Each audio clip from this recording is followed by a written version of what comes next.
Hi, everyone. It's so great to see people joining in today. We'll be starting in just a few minutes.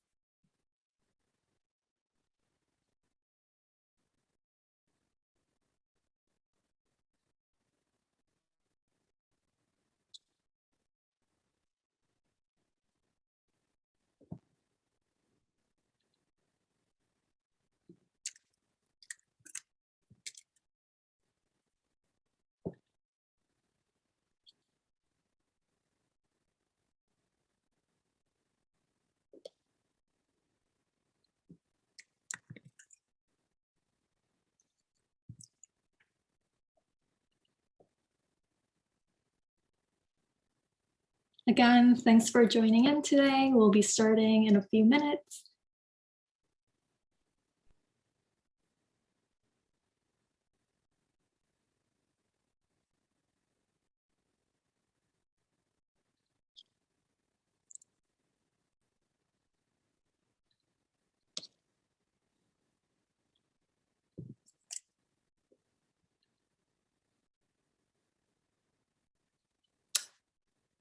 All right, we've got a packed show today, so let's get started. Welcome to day 2 of Parallel, a multi-dimensional digital space hosted by the 2021 graduating classes of Parsons BFA and MFA Design and Technology. If you missed yesterday's session, you'll be able to watch the recording on our website after the show. My name is Sohee Cho. I'm a second-year student in the MFA program, and I'm thrilled to be your Master of Ceremonies for the first session of today's event. This 3-day live event will feature talks, film screenings, and virtual gallery presentation of students' thesis projects. We're excited to have artists and scholars from the global community of creative technologists to engage with our work and share critical lessons learned from their own.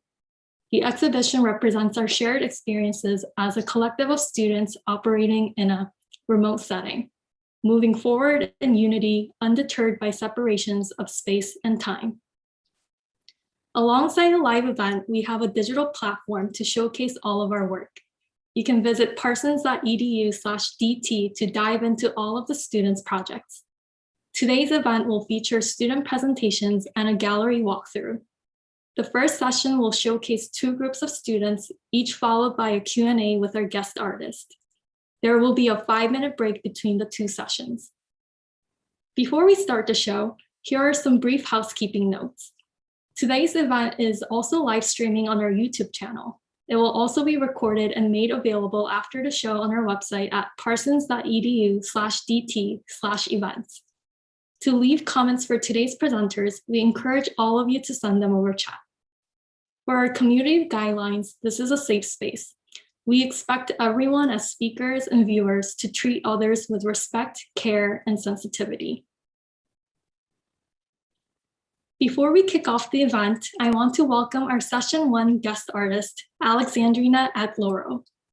Alexandrina is a media artist, community-based researcher, and doula who believes in the possibilities of the decolonial imaginary using ancestral technologies as liberatory tools. She is an assistant professor of science, technology, innovation in the borderlands at the School for the Future of Innovation and Society at Arizona State University. As a community-based researcher and participatory designer, her speculative work is anchored in lived experience. Alexandrina uses critical pedagogy and community-based research as platforms to work with institutions, community organizations, birth workers, researchers, and artists. Alexandrina, we're so thrilled to have you join us today. Happy to be here. Amazing. Well, let's get started with the first group of student presenters. The projects in this group question current processes of making media and provide alternate, more inclusive paths forward. I now welcome our first student presenter, Mia. Hi, everyone. It's really nice to be here. My name is Mia. I'm a designer and creative technologist, specifically interested in figuring out how we shape futures and technologies according to human values and poetics. And for my thesis year, I was specifically looking at radio technologies. Radio for me is deeply intertwined with human values, such as communication, the transmission of information, and constant connection. And to me, it's a medium that is at its core deeply idealistic. And while that's the case, we don't really see that represented in the structures, the radio structures that we're building at the moment. Most of them are still kind of following capitalistic values of like more power, more range, more bandwidth, more speed, and kind of just questioning why this is the case. I created Open Radio Matters, which is a design collaboratory for radio fictions and alternatives, specifically focusing on avant-garde and experimental audio content, as well as physical ideas revolving around radio as a medium and tool. And I've done so because myself, like coming from a background of speculative design, I was frustrated with always, as the designer, being the one who superimposes ideas about the future onto the public, rather than actually having them kind of bring in the input. So Open Radio Matters, as it is now, consists out of two parts. On the one hand, there's the publicly accessible open source radio station. And on the other hand, there's a repository that goes along with it, which is heavily inspired by the things that are being broadcasted on the radio station.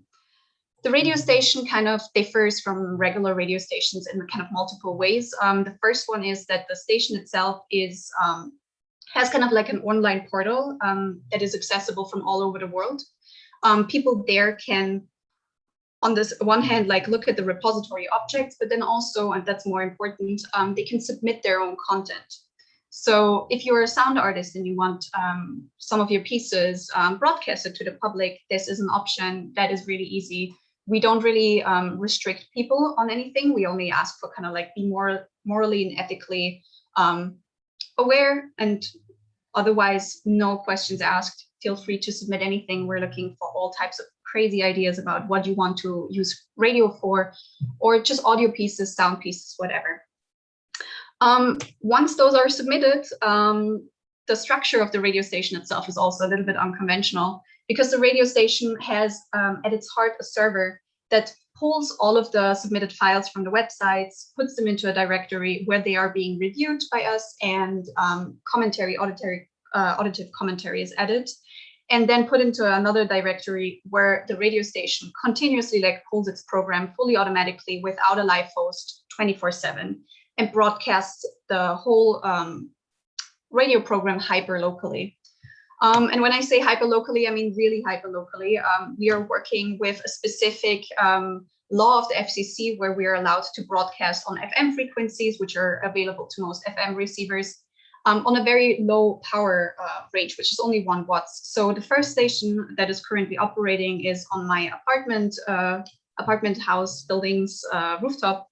And it has a coverage from a couple of blocks. So we're really speaking like very, very local. And that's the weird thing about Open Radio Matters, is you bring in ideas from all across the world into one really specific place. The setup of the radio stations itself is very, very simple. Technically, you would only need a Raspberry Pi and a cable that functions as an antenna. Everything else is kind of optional. You can go as pro as you want. And when I say you can go as pro as you want, I'm saying this because I'm actually hoping that the whole radio station and Open Radio Matters can become an open source network that operates contradictory to like normal radio networks, where they're looking at like little like big stations with a lot of range, with a lot of power, that take a lot of money. And Open Radio Matters is doing the exact opposite, where we're looking at multiple very, very DIY, very, very low cost stations that kind of broadcast super locally. So we're kind of trying to get coverage through initiative, not through money and power. So usually I would like to show you a little bit of the radio sample, but time is really tight. So I would rather focus on the collabs, which is the repository side of things. And it's been the most pleasurable part of the whole project for me so far. I was able to kind of, from the original contributors that contributed audio content to the radio station, I was able to identify a couple of people that wanted to take their ideas a little bit further, and I helped them to shape their ideas into objects. So I'm not going to go too deep into each one of them. I'm just going to show glimpses, and then hopefully you can explore the rest of them on the website. So the first one is a collaboration with Jaslyn from Black Beyond. I think everybody from DT is kind of already familiar with it. Jaslyn has this series of events where she's exploring Afrofuturist alternatives and realities by bringing in artists and new collaborators all of the time. And Jaslyn and I together have imagined this speaker, which is heavily inspired by black holes being portals to alternative dimensions. And the speaker itself broadcasts the best of quotes of the Afrofuturist ideas that come up during Black Beyond. Another one is a collaboration with Stephen McGreevy. He is a natural radio enthusiast. Natural radio meaning he is hunting for very low frequency weather phenomenon radios. And together with him, we've also created kind of an object that will be featured in the installation. The third collaboration is with an Austrian Beidel. We come from the same hometown. We've known each other for a long while, and he is a sound artist specifically looking at political landscapes. And together with him, I've designed a tool set for him that allows him to live record, sample, and broadcast those landscapes when he encounters them. And the last object that I'm going to show is actually a collaboration that is still pending. I have reached out to DJ Dave, and she has expressed interest in kind of collaborating with me. And so for her, I have designed, based on her practice of using Python code and live coding her DJ sets, we've created headphones that sample multiple stations, multiple FM stations at once, and kind of live samples them into a code that runs in the headphones and then kind of creates sound pieces as one moves through the city. So yeah, if that sounds interesting to you, if you're a sound artist, if you have ideas about radio, if you just want to chit chat, reach out. We're currently having a little bit of trouble with the DNS server side of things. So if you want to have a look at the project's website, please go to openradiomatters.webflow.io. You can also reach out to me on my website or reach out via Instagram. I'm really happy to talk with everybody. Thank you. Thanks, Mia. Next up, we have Jason.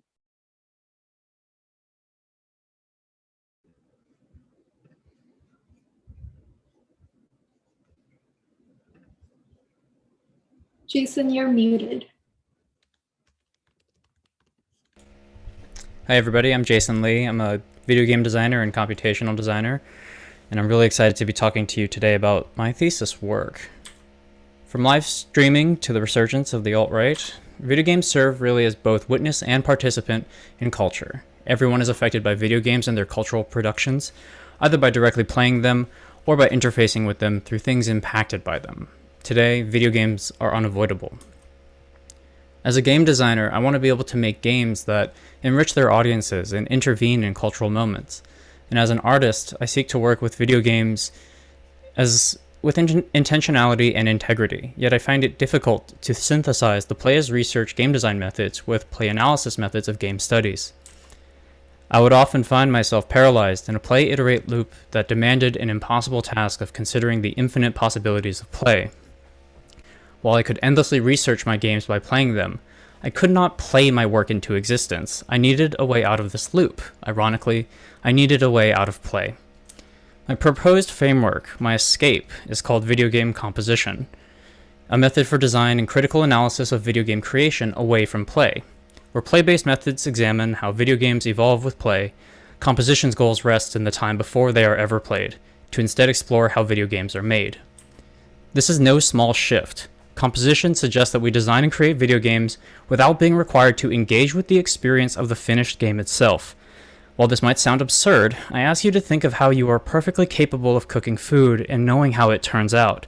Even if that predicted result is something along the lines of a burnt egg and toast, you know within yourself the bounds of your abilities. It's this kind of precision, this level of future casting, if you will, that I hope to achieve with video game composition. So my thesis, Towards Video Game Composition, documents my steps of embodied research and experience while working on this method. My written document provides an overview of my current working definitions, as well as a pair of case studies for both creation and analysis with the method. Under the composition lens, video games are assemblages whose underlying conceptual connections are brought together through the task. This sets up three key terms for the framework: the assemblage, the connection, and the task. The assemblage itself is the body of connected yet interchangeable things, which can also be assemblages themselves. The assemblage is really just the general name for the entire network shown here. At this level, the entirety of a game's ideas are laid out, providing a global level to recognize what a game is meant to accomplish. That is what, as a designer, I hope to express from within myself. This assemblage diagram marks all of those ideas brought out as a network. The connection is the perceived links between these bodies of that assemblage. Just as a loaf of bread can be connected with the idea of hunger, but also possibly some holy context, depending on who you are. In digital art, a 3D model might be connected with a specific type of room, but it can also be connected to the entire concept of computer graphics. The deciding factor between which of these connections are made is how the designer believes the work to function. In this case, it's just myself. The process of making these connections in the assemblage draws those underlying designer beliefs out to the surface, and so they should always feel obvious when you make them. And finally, the task.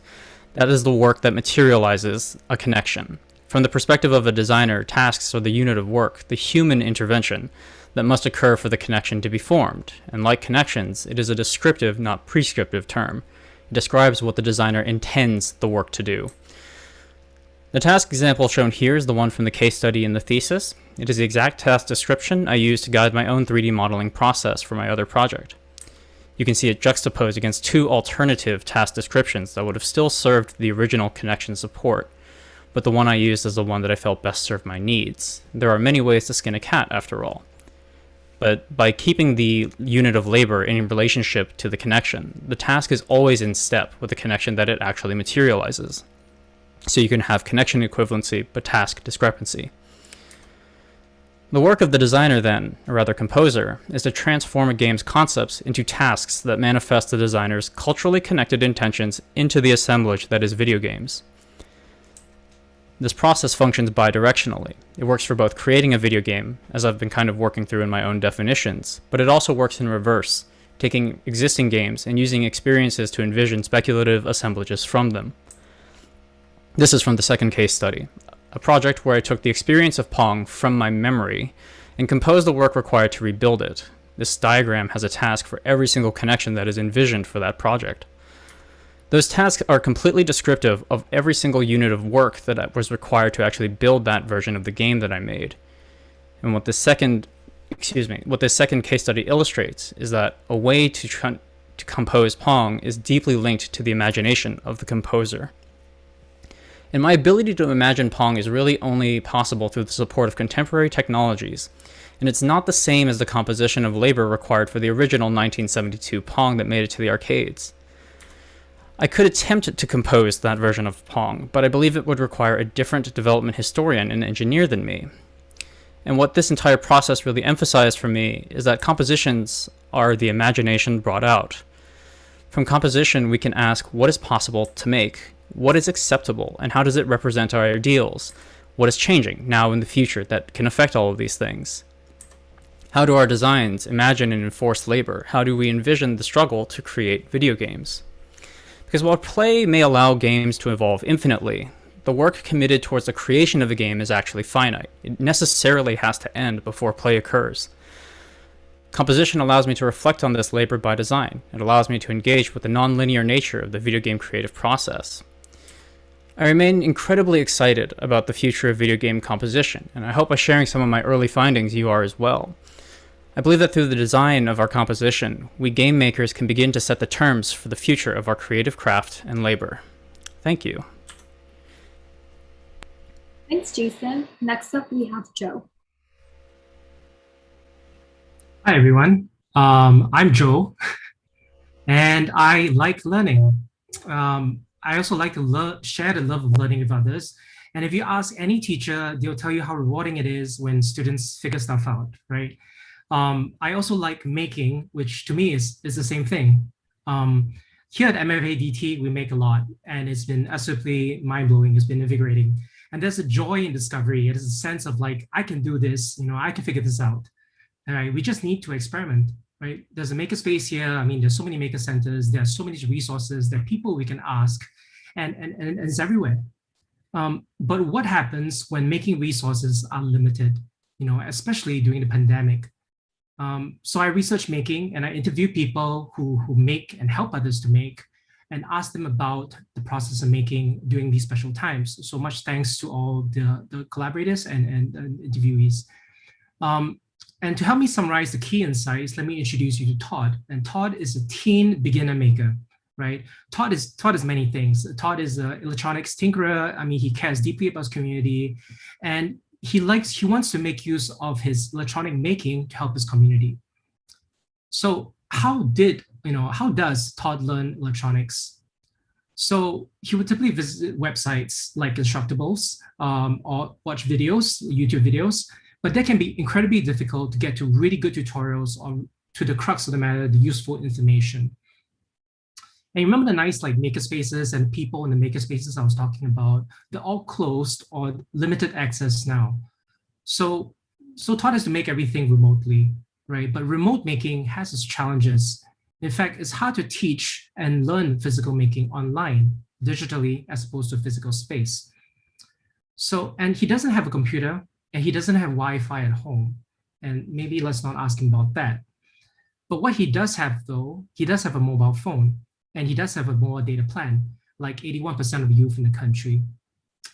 So this is where ABLE comes in. And ABLE is my project, which stands for Augmented Branch Learning Experiences. How does Todd use ABLE to learn electronics with a mobile device?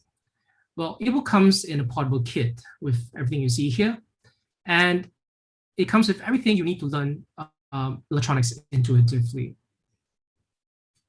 And to do so, you can set up the workspace and then you connect to the electronics development board.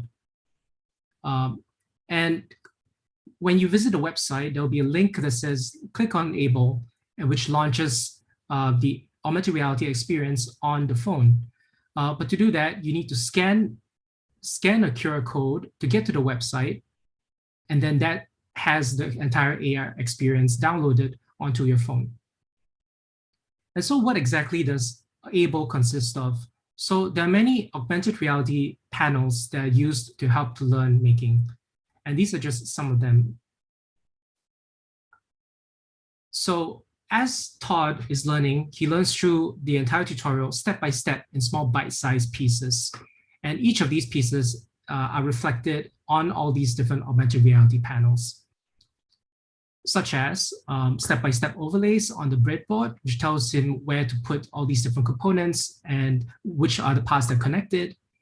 And also he can use voice control to show or hide the pins or to show instructions. And he's able to view 3D models of electronic components with all its complex structures very, very clearly. And when he's done piecing together his entire circuit, right, he can go to proceed to the coding aspect of it, which can be done on a mobile phone through mobile platforms. While he's doing it, he's figuring out what's happening on his board. It doesn't need to be a mystery anymore because he can view the board data in real time. So here you can see some waveforms, you can see some values of different pins. And if he's stuck, he can attach a mirror and he can hop onto Zoom and ask his fellow makers for help. So the mirror reflects what's on his table, but at the same time is angled towards his face. So the front camera shows his face for him to communicate with his collaborators. But at the same time, when he changes the camera, he's able, from the rear camera, he can see his development table. So if he fancies it, he can actually create his own augmented reality experiences using a web-based tool to share with his fellow makers, step by step, all in bite size. So ABLE is designed with usability in mind for makers like Todd. So ABLE is portable, affordable, measurable, and adaptable to his needs. So Todd now has more tools to help him make and connect with other makers. So thank you very much. If you're interested in the project, do come to my website and check it out, or feel free to reach out to me on email. Thank you. Thank you, Mia, Jason, and Joe. Now we will invite Alexandrina to provide feedback and ask each of you one question in regards to your work. Alexandrina, take it away. Okay, I know we have so little time. These are really fantastic early first round presentations. So I suppose I'm going to start with Mia. And I know I only get one question, so I'm going to do a pre-question. This isn't really a question, and then the question. Okay, so it sounds to me like the programs themselves don't have to be super polished, like a fully produced podcast or something like that. It's just like broadcast, right? That wasn't my question. Just not. Okay. So, so my one question to you is, and Joe actually just hit on this, is how are people able to upload into your system? Because thinking about accessibility, are they able to upload by mobile web or just by like calling in on the phone or something like that when, we don't have Wi-Fi and computer access? Yeah, absolutely. This is the part that I presented, which is the face of the website. It's completely accessible through like normal browser, tablets, phones, whatever. And there's like a submission form, which is as low technically threshold as possible, because I was thinking I kind of want to make it easy for people. And most of us right now have quite a lot of internet literacy. So a web portal as a portal for accessibility to the radio station made a lot of sense. As for how polished do things have to be, absolutely not polished. I think that's the beauty of the station that I'm building is it's very low pressure in the sense of it should be experimental in nature. It should be avant-garde. It should feature things that do not really fit into radio programs otherwise. So absolutely carte blanche, whatever you want to broadcast, send in. Oh, that's wonderful. Okay, I think I have to keep going. I only get one question. Okay, Jason, I'm so excited that I was able to see what you developed from when we spoke earlier last semester. And I'm still happy that at least one bread reference still snuck in. So, I really appreciate work from designers, written work from designers, like particularly because despite our best efforts to document and archive digital work, books and writing, they're still the longest lasting artifacts when we're thinking about the preservation of ideas and even digital ideas. So my question for you is a little bit of an under the hood question. What is the most interesting thing that you couldn't make fit into your monograph? Oh boy. I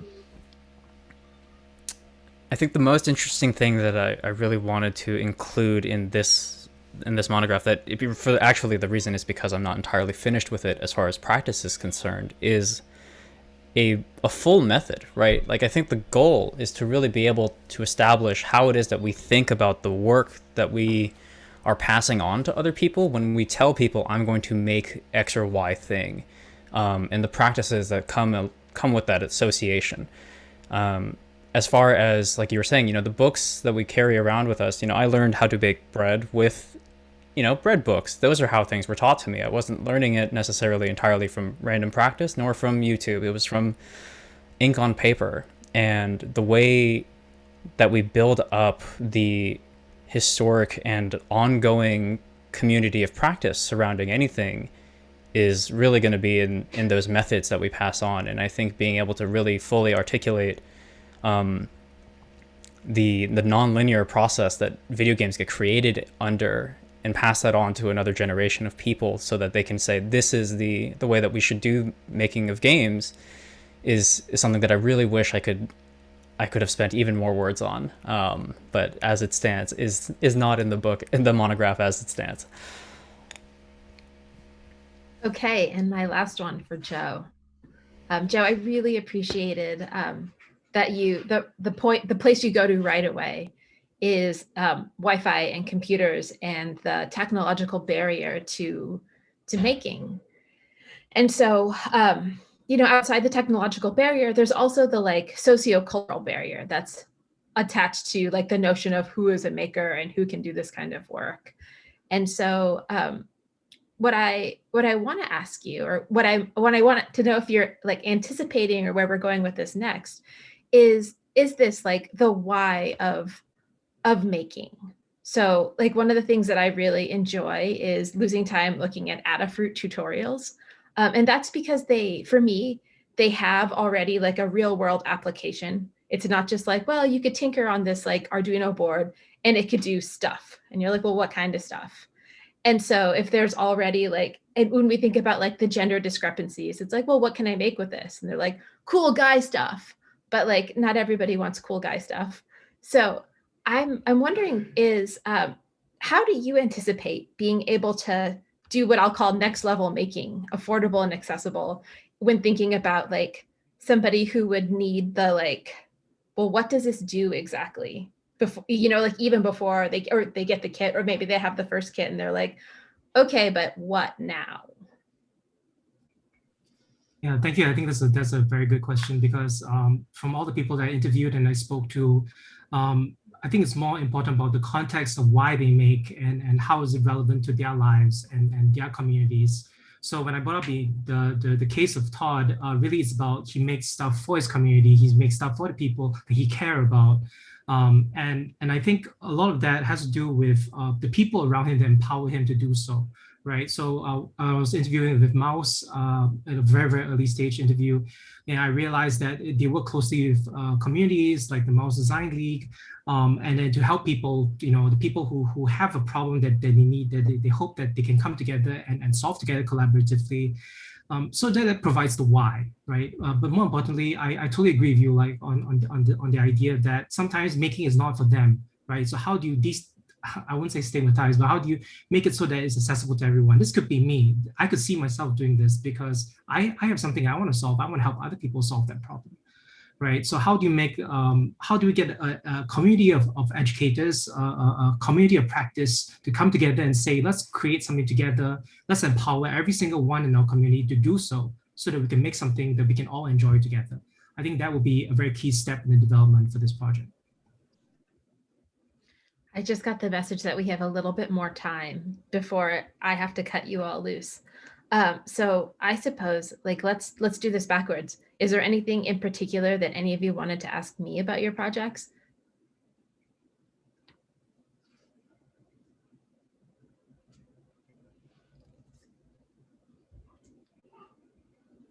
If I may. Go for it. Okay, see, I knew it. Because you specialize in participatory design, right? I think one of the challenges is, because I've also been on the other side where I'm a teacher and working with tools is difficult. And I'm sure you work with a lot of communities where, you know, it's hard to, you know, because they're so, time is a valuable resource. How do you like engage the community that you're working with to co-create and create something of value and you know, provide the kind of like blueprint or even like, you know, guide, walking together with them to co-create something. How do you begin the process, and how do you foster that kind of ownership in the process, in the project? Oh my goodness, that's such a good question. And I would say that trust is always number one, and that you move at the speed of consent with communities. And that means that, like, more than likely, like, if you are not already like able to hang out with these people or have something to talk about outside of like the project that you want to do with them, like they're going to see through you, and then they don't want you to, like, they're like, what are you doing here? You're weird. Why are you manipulating me? I'm not really into this. So I think it takes like, there's this like whole world of like pre-work that happens before you even get to your project, that like you have to do the legwork to like gain trust and to like be a person and not just like the project, because nobody wants to work with a project. Everybody wants to work with people, right? Like it's all community-based work, is all relationship-based, because even if you're like the best and you have a ton of money, like if you're a jerk, nobody wants to work with you. And so some of the things to think about are like, what is time worth to people? Like, and this is like really the only reason why I grant write, is to make sure that my participants get paid. So when I think about it, like the baseline things that I think of are make sure your participants are getting paid. When you get people together, the like key three of community-based work or like community-based design work is feed people, have childcare, and offer translation. Because without those three things, you're going to lose people if you haven't been translating all along. Then you only have one particular demographic that's going to function in the language that you were looking for. without childcare, because you're thinking about doing this right on the weekends or after working hours more than likely, because if you're doing this during working hours, then you're missing all the working people. And so the working people, they need childcare, or else you're going to miss that whole demographic that has children. And also you're more inclined to get people to come if they're like, ooh, childcare. I am happy to come to this and drop my kids off and have an hour or two to myself to think. And then feeding people, because again, you're doing these things at off hours, probably, in the 5 to 6 o'clock, maybe into the 7 o'clock hour. And that's like prime hungry time. When you think about like even yourself, like right as grad students, when they're like, we will have pizza, like you're more inclined to come, right? Than if they're like, I'm hungry. Should I go to this thing where I'm gonna have to sit there and be hungry, or should I just bail and go get some food? If there's food there, you're probably more inclined to come anyway.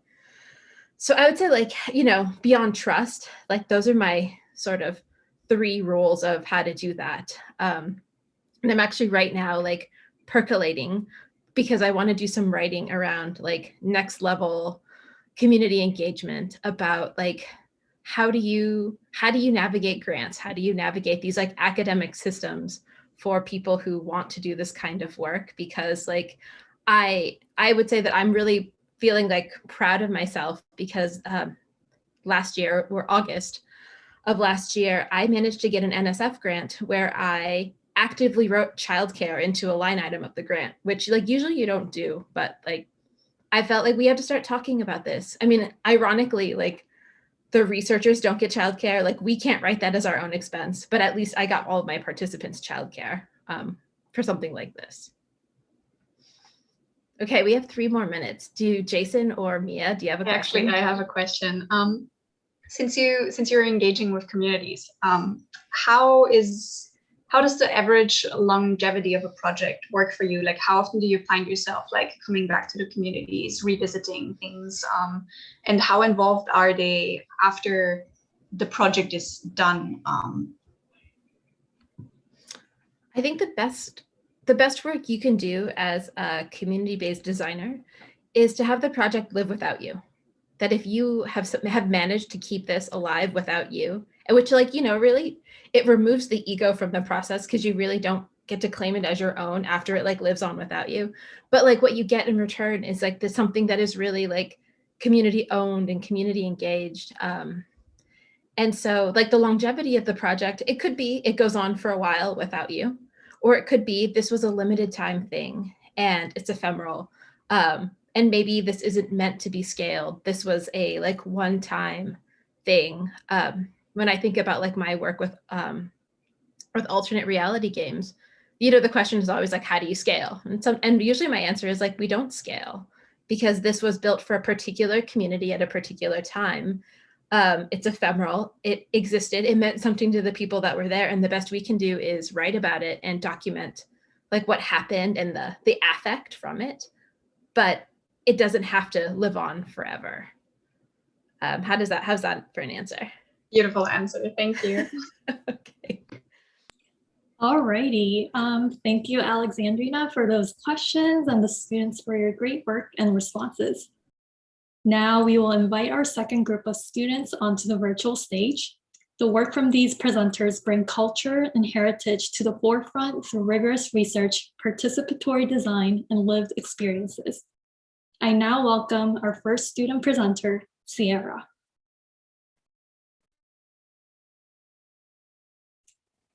Hello, my name is Sierra King, and I will be presenting my thesis project, Wu Tao.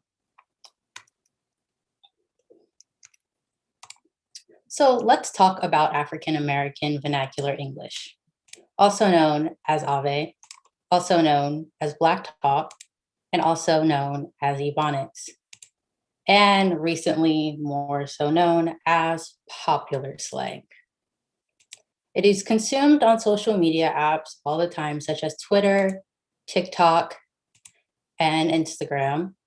And now we live in a world where we have period t-shirts, sassy, classy, bougie, ratchet, Golden Girls merch, and that's the Thesis t-shirts, ratchet cuz on fleek bruh turn up mugs, Turnt t-shirts, ratchet AF t-shirts, the shade is real t-shirts, and my fave, the On Fleek mug. The On Fleek mug is my fave because it reminds me of the story of Peaches Monroe, a young content creator who started the word on fleek by that famous vine saying eyebrows on fleek. And we saw the word on fleek on t-shirts, mugs, shoelaces, sweatshirts, basically about everything. But Peaches unfortunately did not get any of the profit from that work. She told Teen Vogue, when I saw celebrities using On Fleek, it showed me they actually do pay attention to young people. I was kind of disappointed when I saw brands taking and using the phrase, but I knew my time would come.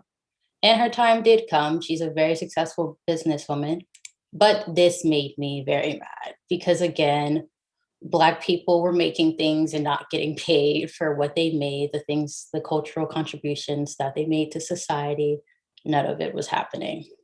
So I asked myself, well, how do I solve this, particularly concerning African-American vernacular English? So I asked myself, how do I preserve a language? What is cultural preservation? How do I protect people and their data? What tools are needed to dismantle wrongful consumption? How do I preserve a language outside of oral speaking and formal writing? And how do African Americans interact with African American vernacular English? This was my most important question, and I turned to my family for this. I asked them to participate in a bunch of different surveys where I asked questions about how they interact with Ave. I asked questions such as, how did you learn African American vernacular English? And I got the answer, it can be learned from the environment you're in. I also gave a prompt of, how would you ask your children to come back into the house if they were playing outside? And one person said, you better not let the street lights beat you home. And also just asking general questions to see if interacting with African American vernacular English was a part of their daily life. And I asked someone, how are you doing? And they said, feeling like I'm the man, 100 grand cooler than a ceiling fan. And I had a lot of fun doing this work. And I enjoyed talking to people about how they interacted with African American vernacular English. And a lot of my participants also enjoyed remembering these incidents where they might have used African American vernacular English that they didn't know about and things of those sorts. So I decided to create the Wu Chow workshop. This workshop is grounded in cultivating fellowship with others that have an interest in preserving their history. Participants come to learn about the benefits of teaching machine learning technology about their culture and stories as a method of preservation. They are asked to consider how this technology can be used to ensure that their history will live beyond them. And they can imagine this by interacting with Estelle. And who is Estelle? Estelle is my great-grandmother. She was born in Alabama. She was the daughter of sharecroppers. And I wanted to make sure that there was a way to archive her voice and the voice of her descendants. So I made her into a chatbot named Estelle, and here is Estelle.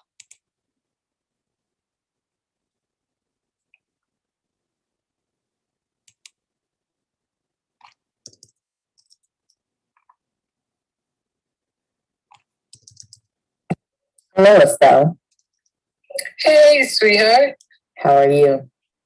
Later. I want to be inside your girl's mind. Okay. That is an odd feeling. Don't do nobody. I'm the queen. Give them leopard skin. You are a queen. I ain't got no hands, no Sharpies. Sharpies aren't important.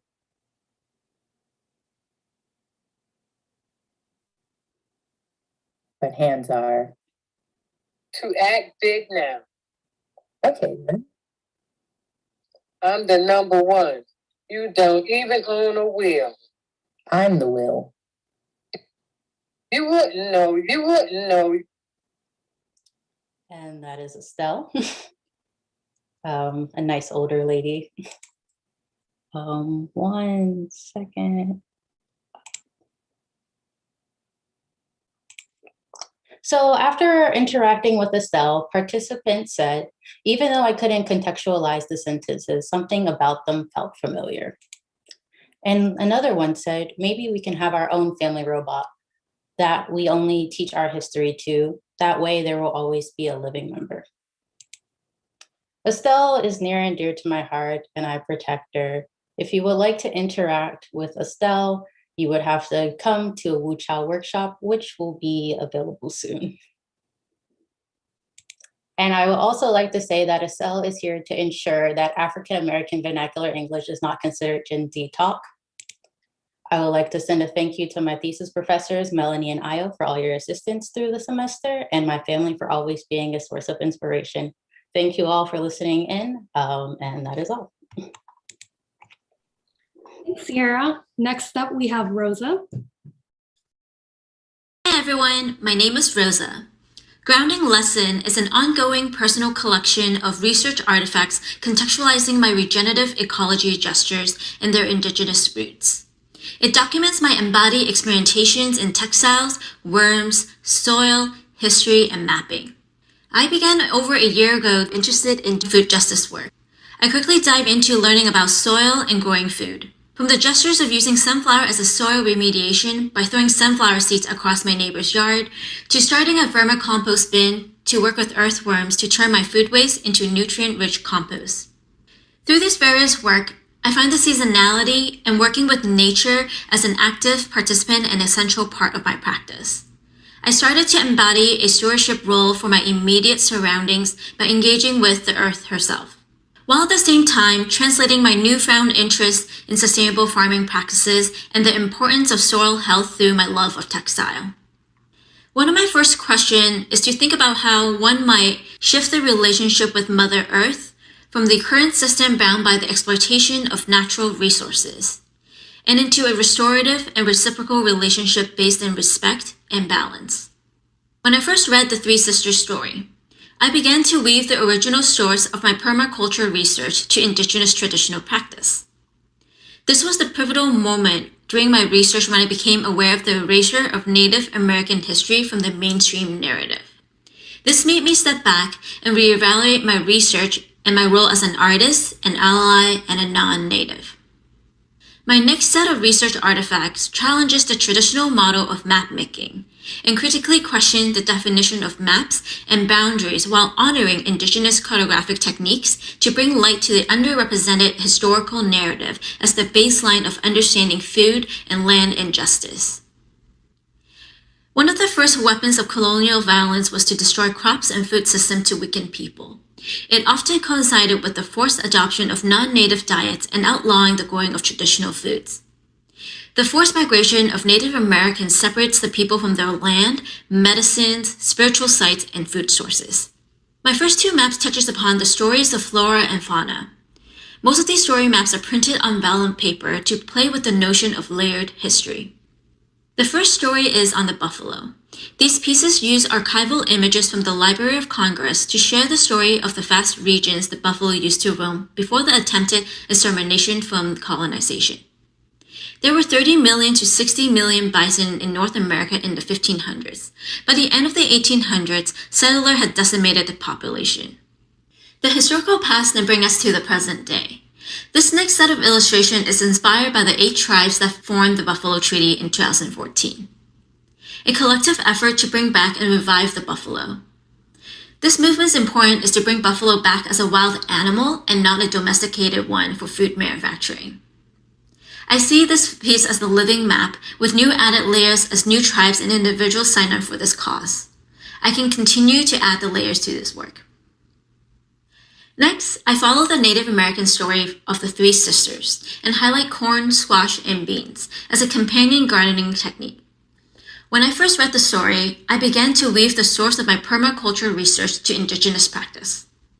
For this visual, I was particularly interested in embedding the tactility of gardening to my work and created a set of textile measuring tools to represent the recommended planting placement for the Three Sister crops. For example, this is an instruction I referenced from the Native Seed Search of a Three Sister landscape. Yellow for corn, taupe for beans, and green to represent the squash.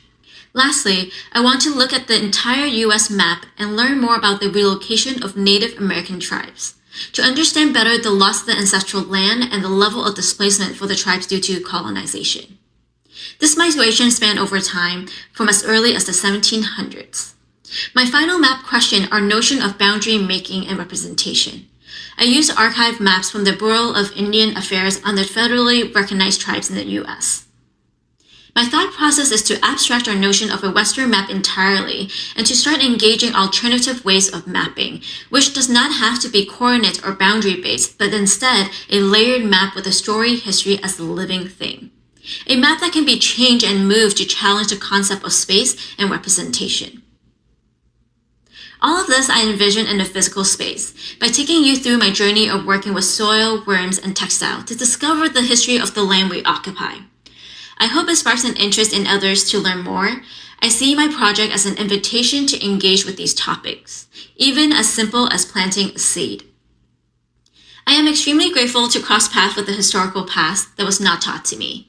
It rooted a new understanding of my belonging concerning my community, the land I occupied, my artistic purpose, and rekindled my relationship with nature. Seeing land as a living thing that requires care and consideration. My research with historical context has also sprouted new methodology and created a space for me to engage with mediums and processes that I might not have gone through. The multimodality of my art practice has helped me pull apart, reassemble, and connect story, history, regenerative ecology practice, and indigenous culture. This has allowed me to create these research artifacts that speak of my exploration, investigation, understanding of my role as an artist, an ally, and a non-native. Thank you everyone for letting me share this with you today. Thanks, Rosa. Now we have the last presenter from this group, Bavia. Hey everyone, this is Bavia, and I will be presenting my thesis, Unheard Voices, Narratives of Migrant Women of Mumbai in India. Unheard Voices is a storytelling platform aimed at highlighting the aspirations of migrant women workers. Their experiences during the COVID-19 pandemic in Mumbai, one of the hotspots of the virus, speaks about the systemic challenges that the women faced in accessing opportunities. The pandemic affected various groups of people differently based on existing inequalities, but the marginalized female population and their children were most adversely affected. These inequalities existed before COVID-19. The pandemic amplified them. Unheard Voices highlights the socio-economic and cultural barriers that women, especially the migrant women workers, face in India's financial capital. This is a repository of their aspirations in life to mobilize necessary support with grassroots partnership. The fieldwork of this project was conducted in collaboration with Khana Jaya Foundation, a Mumbai-based nonprofit in India. The focused community is located in the Indiranagar slums of Ria Road, an erstwhile spot for Mumbai's mills and factories. Today, it's mainly known for the century-old railway station on the Mumbai suburban rail track. Mumbai Port Trust hosts their warehouses here, but a community has settled in Ria Road over the past 3 decades. Unheard Voices incorporates qualitative stories of the women from the community, bringing them together in the form of audio interviews, recordings, and demographic visualizations. The horizontal scroll allows the viewer to witness the infrastructural makeup of the community. Through this project, I have highlighted some of the many narratives of resilient women in the secluded corners of the city. It is an attempt to present the communities of Mumbai that are often hidden by the glitz and glamour of the financial and entertainment capital of India. Along the way, you meet some women like Jasmine, who is about to start a new venture to support her family as Mumbai battles the second wave of the virus. The platform is therefore a space for women like Jasmine to share their narratives. Let's hear from Jasmine about her new venture. Sir कैसे चलता है आपका? ये दुकान डाली हूँ, अभी दुकान से चला रही हूँ। किधर है आपका दुकान? ये इधर पे अभी कल से चालू करी हूँ। नहीं तो हाँ डोसे का डाली हूँ। डोसे का दुकान डाले हो? अच्छा, और यहाँ पे आपको? नहीं अभी तो पहली बार अभी डाली हूँ, देखो क्या होता है। नहीं सही बात है, अभी पता नहीं है। The aspirations of women revolve around their family, primarily their children, and they became an integral part of this intervention. As part of the participatory activities, we asked the children, "What do you aspire for when we mention home?" And the kids responded with their drawings. The experience culminates with Sujata Savant, a seasoned grassroots organizer who has been an active force in mobilizing women to build their own livelihoods locally. In the end, while conducting the fieldwork, we have complied with all the ethical standards of conducting participatory research. We used the cultural probe, which is an approach adopted from design research that involves developing kits of material that are at the end left with research participants to complete in their own time.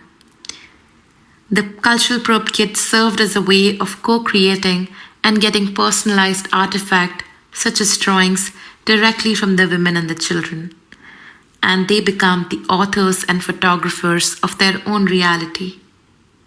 The use of illustrations to depict the women on the platform is an intentional approach to anonymize without dehumanizing them. The audio recordings and the drawings have been uploaded with the complete knowledge and consent of the women. It would have been impossible to design this project without my collaborators in India. Here is Neeraj sharing his experience from the field. Unheard voices made it possible for our respondents to discredit the popular perception that portrays them as freeloaders, as laid-back people. When we visited this community, we noticed that women here, migrant or otherwise, are much more resilient to build their own livelihoods. They have aspirations to succeed.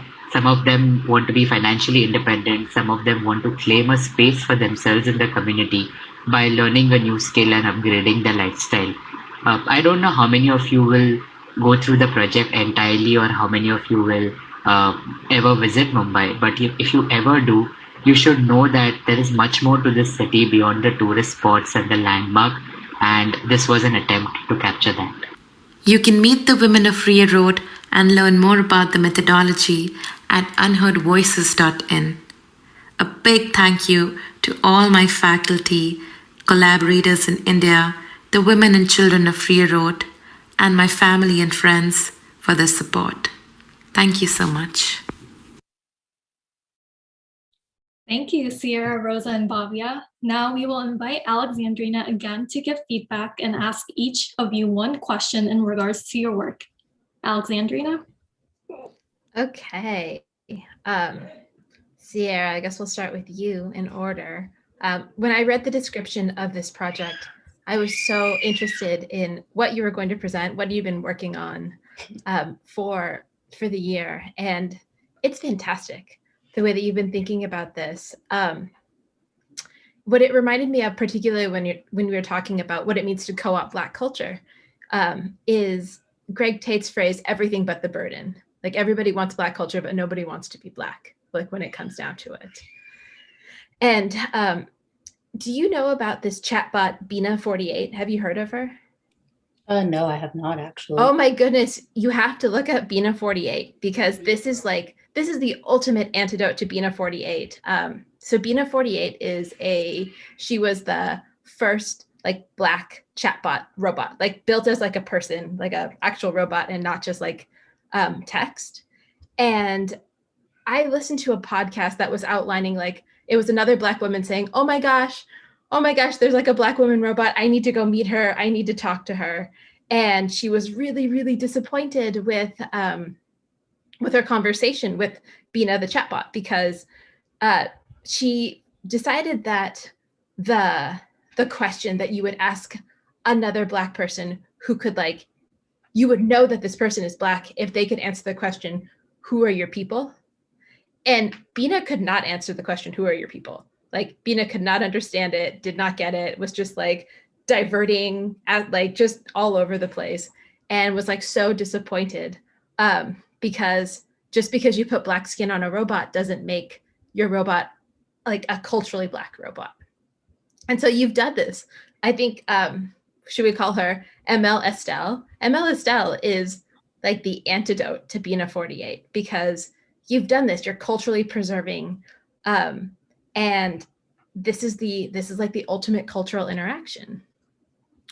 Okay, my question. The first one is really simple, because I just really want to know, and then the second part I want you to answer. Okay, my first question is: were you all wearing family reunion T-shirts in that photo? Part one. Yes. Okay.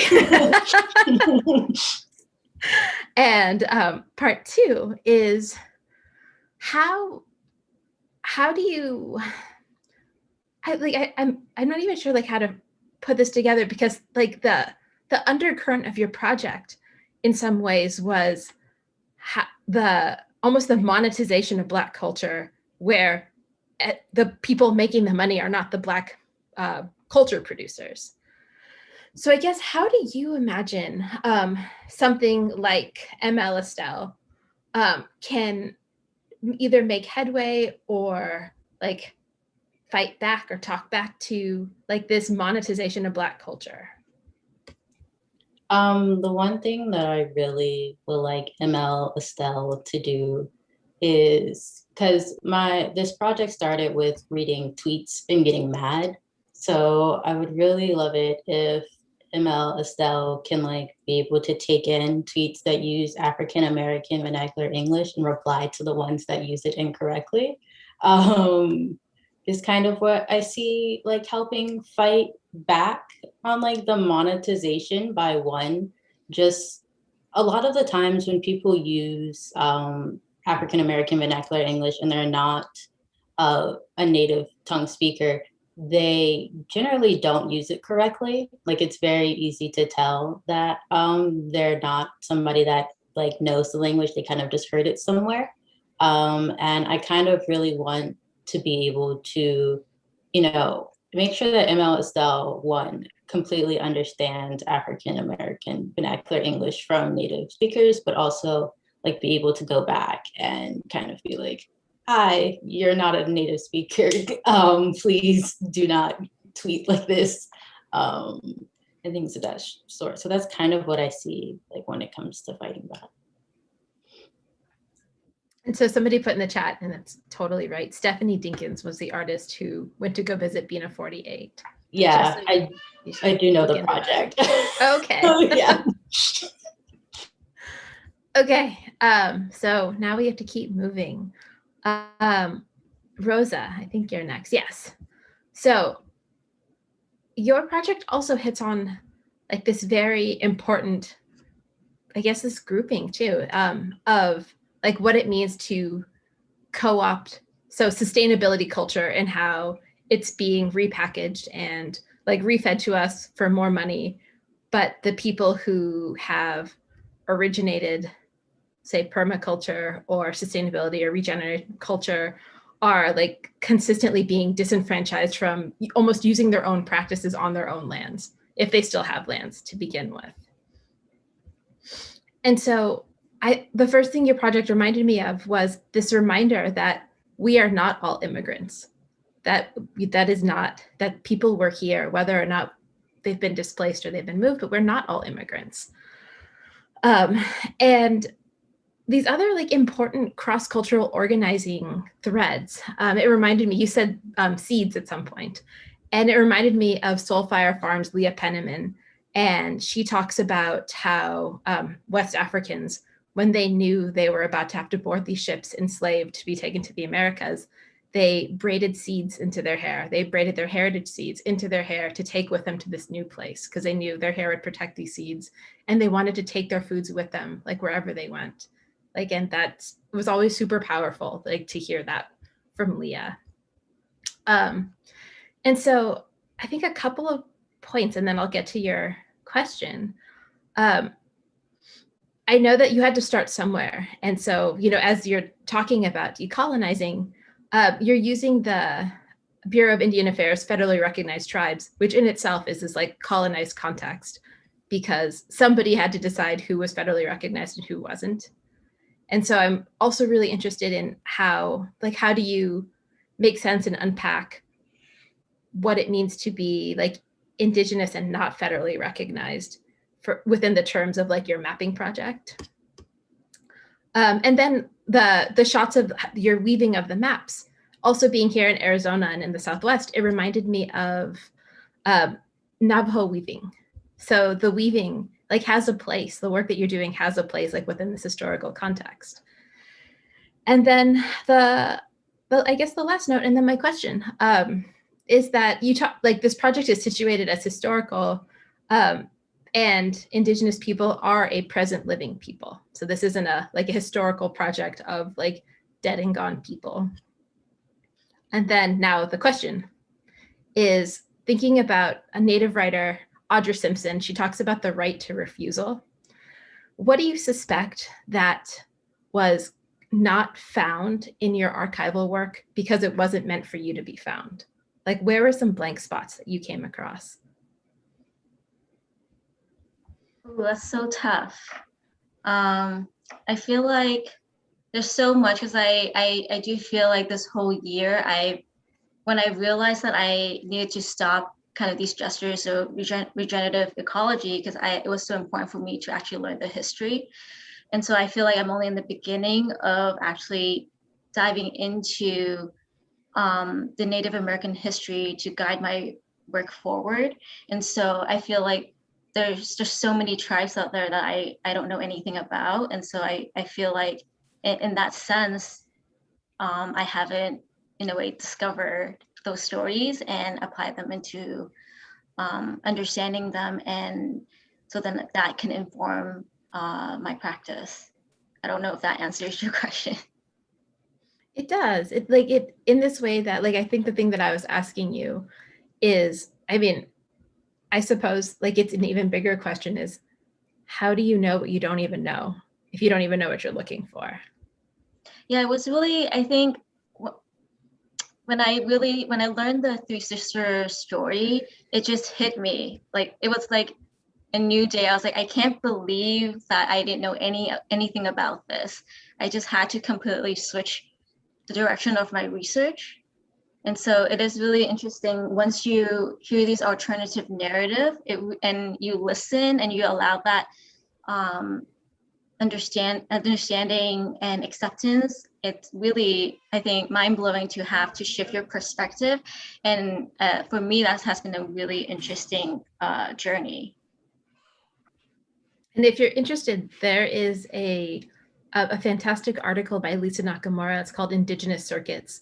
And you're nodding like you know this article, or are you just saying yes? I haven't read it. Oh, it also talks about how technological roots are also rooted in Indigenous people, because the very first semiconductor plant was built on a Navajo reservation in New Mexico. And so when we think about Native people only doing land work and artisanal work, they also were the very first makers of semiconductors. Okay, we have to keep going. Okay, Bavia. That's correct. So as you were talking, your work is so, so important. And I know that you started this work, before the second wave of COVID, and it must be so heart-wrenching to have the completion of this work right now at this moment. But your foresight and your insight shows the relevance of what you were calling unheard people, that unheard people right now are the masses, are the unheard people. And I think my conversation for you is that, so often the people who participate in research aren't able to access the final project, whether it's a book, whether it's a platform or a website. The stories are taken and then they're not often given back in a way that the community has access to. how are you, or how do you anticipate being able to translate this work back into your communities? Thank you so much. Yeah, I mean, I was on a very tight constraint with the presentation time. I definitely wanted to incorporate that towards the end. So the first thing is, in the community itself, people have access to mobile phones. Like the women that we interviewed, they did have, their mobile phones, and internet is extremely cheap in India. So we saw that they have access to internet. And the second thing was, now that their kids are doing online classes from their mobile phones. So my focus was really to make it accessible on the mobile phone. So that was the first thing that we did, that this website, even with the horizontal scroll and everything, it works pretty well for a mobile interface. But I think the biggest barrier for me has been language. I was doing my thesis here in the United States, catering to a completely different audience, trying to raise the education around these communities. So that's my plan for the summer, to allow more language support, so that the women can actually, most of the women can actually read basic Hindi, and the regional language that they speak is Marathi. So definitely that's something that I'm looking forward to incorporate within the next 2 months, and find a way to go back into the community. I cannot personally go by myself, but because the field workers, field researchers that I've been working with, they are an active part of the community. They go there literally every other week to help the women to start. They're starting like a community kitchen for the women who can cook and prepare meals and who would want to provide it to the other people. So definitely, I think that's my main focus. And even with the stories, right now, we asked these women the questions, we had a conversation with them, and then, we recorded it via audio. But moving forward, I definitely want to find a way to make it more collaborative, participatory, where women themselves are recording their own stories and telling us what they, want to tell us, without us going there and asking all these questions. So yeah, that's really what I'm looking forward to. I'm going to put a platform in the chat right now, because I think it's, or just look up what FOHO, I don't know whether it's .org or .com. And because this is a platform that you can adapt and use for your own devices, and people can either call and leave voice messages that then go to a platform, or they can leave text messages that go to a platform. And it's like an already made platform, but just for collecting stories. Oh, wow. That's really fantastic. Thank you. What do you think, MC? I think we're good on time. Let's wrap it up. Thanks, Alexandrina, for those questions, and the students for your responses. This marks the end of our first session. Alexandrina, we thank you so much for taking your time to be at our thesis showcase. Please feel free to stick around and watch the rest of the presentations. We will now be taking a quick 5-minute break. See you all back here at 7:18-ish, and we will have Terry Wright as our student MC after the break.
Welcome back, everyone.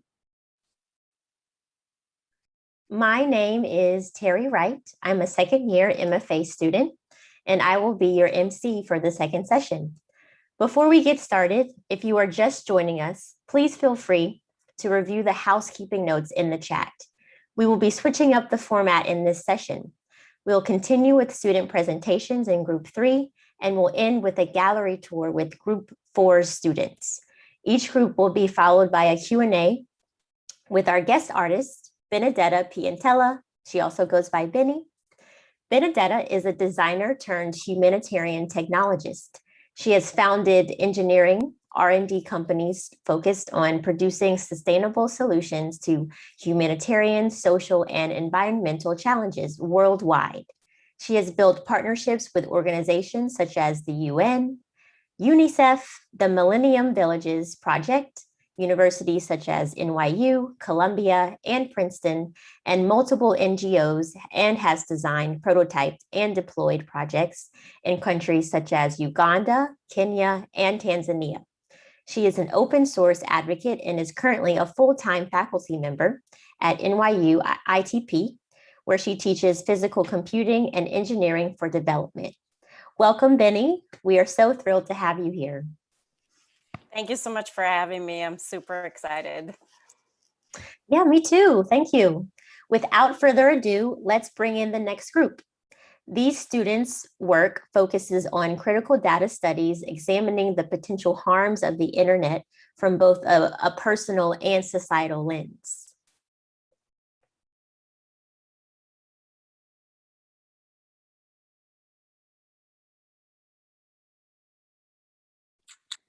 Good evening. My name is Sohi, and tonight I'll be presenting my thesis project, There Is No Incognito Tab, a book of visual poems that chronicles my digital footprints. Prior to my studies in design and technology, I wasn't fully aware of the extent to which I had been participating in the construction of the surveillance economy. I didn't know enough to care about my privacy and data profile being traded for simple online luxuries and services that I had been taken for granted. It was when I read Shoshana Zuboff's The Age of Surveillance Capitalism that I became more curious about this new data economy that was governing our lives and the ethics of technology as it pertains to surveillance. In her book, Zuboff defines surveillance capitalism as such: an economic system centered around the commodification of personal data with the core purpose of profit-making, where both the world and our lives are pervasively rendered as information. In other words, whether you're looking up your ex or engaging in political debates on Facebook, searching for directions or sensitive questions you hope no one will ever find out about on Google, all of this becomes raw material, your personal data exhausts, that are used to constantly label and categorize you. Shoshana Zuboff's book, along with many others that I've read along the way, led me to these two questions. What is my data exhaust, and by and for whom is it created?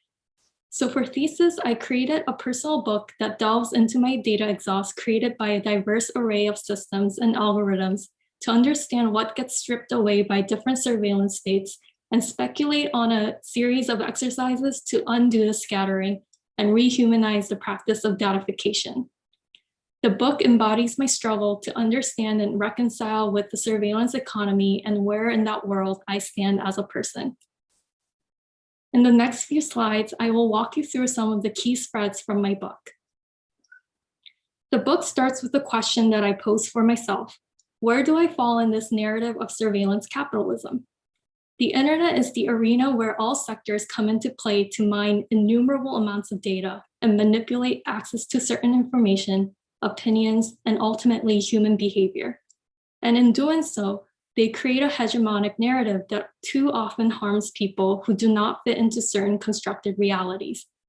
This really triggered me to think about where in this narrative I fit with all the privileges and biases I carry as a 20-something Asian person, too comfortably living in her own bubble. This is a close-up shot of a spread in my book where I use receipts to imagine how my data is commodified. During a lecture in class, I learned that the ad tech and companies sort us into demographic, interest, and purchase intent groups based on our data. I was shocked at discovering the granularity of the information. I chose the guideline offered by IAB Tech Lab and went through their entire list of over 300 categories and circled the ones that I fell into. Here, I am taking the data I got of my network activity and I'm creating a tangible portrait of my website network using Thread. The outer starting points on both edges are the third-party sites that are connected to the host websites I visited down the middle. I wanted to map out how different websites were connected to extract and share information about their users. Each website is connected to third-party sites that are also connected to other websites, creating an intricate and massive network that operates to better disseminate targeted ads based on user information. This exemplifies how collected data is so intrinsically connected to us, but not used for our benefit. Scattered here and there throughout the book are quotes that I pulled from my research. This particular one is a quote from Catherine O'Neill's book, Weapons of Math Destruction. I was contemplating what it meant to have big data processes codify the past. By codifying the past, we embed our pre-existing values, good and bad, into different algorithms and use them as the guide to categorize and surveil one another. This made me think about whether there was a possibility of being able to protect ourselves from this vicious cycle. And if not, is there a way for us to coexist with such surveillance? And if regulation is truly the only solution to break away from it? A section of my book is dedicated to my data exhaust from Google. Their service, Google Takeout, is meant to give you back your Google data in a neat little package. Your tagline, which I find very intriguing, is, "We're the data liberation front, and we're here to liberate your data." But when did I ever ask to have my data to be kept captive? And what purpose, if any, did my data serve for them when it was locked up in one of their servers? And most importantly, what was I supposed to do with all of this data? I decided that I wanted to take the data. In this particular case, I took my search history data and create an artifact that will remind me of how different aspects of my ordinary life are being tracked and stored to serve this extraordinary surveillance apparatus. The book explores many more aspects of my personal data. And through this project, and though this project is a very personal one, I hope that by interfacing with my book, people are encouraged to think about their own data exhaust and understand the power structures overseeing the transformation of our private information to data points to power this mass market. Thank you.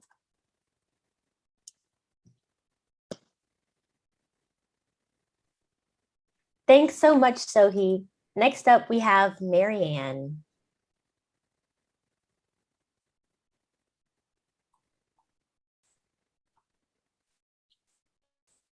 Good evening. My name is Marianne.